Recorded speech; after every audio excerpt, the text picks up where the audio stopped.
we're here at the Mujeres de Éxito Women's Business Conference in Expo, and I've got with me Roberta Gonzalez from CBS 5, and of course our Chamber President, Eric Maldonado. How does it feel, Eric? What can you tell us? This feels great. You know, this is a way to showcase our women business owners here in Contra Costa County and throughout the Bay Area.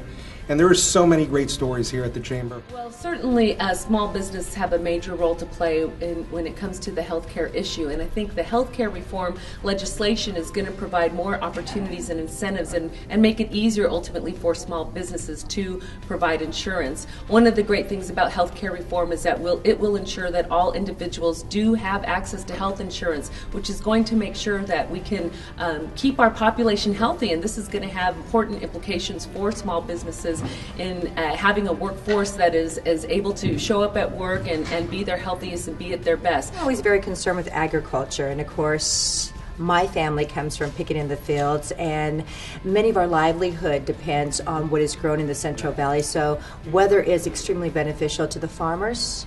I think they are our best weather forecasters in the entire world. Walk the fields with the farmer, you will learn a lot. I consider my mom an entrepreneur, even though she's not a businesswoman.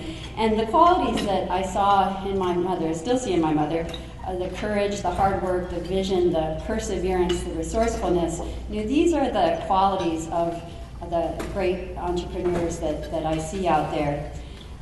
Side government contracts for women in those areas where they're currently underrepresented. So this is a great opportunity for women. So if you've got, and of course the federal government buys everything from paper clips to airplanes, so there's a wide range.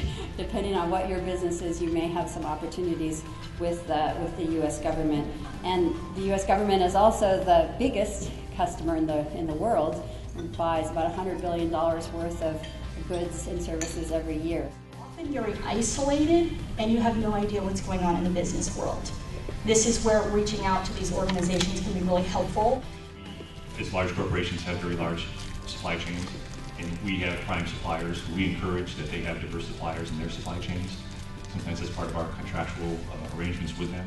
I could address a little bit in terms of resources. There's quite a few out there. Most of our employees are women. I would say about 80% are women. You have to be creative. All right, we can point out to our own successes.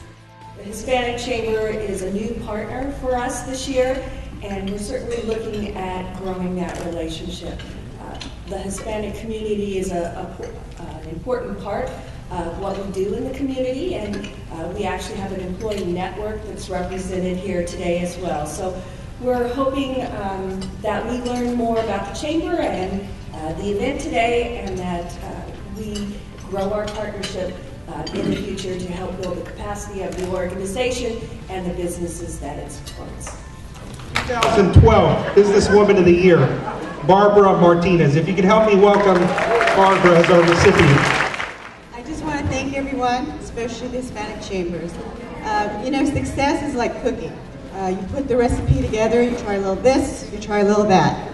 But eventually, with a little mess, you get success. Thank you.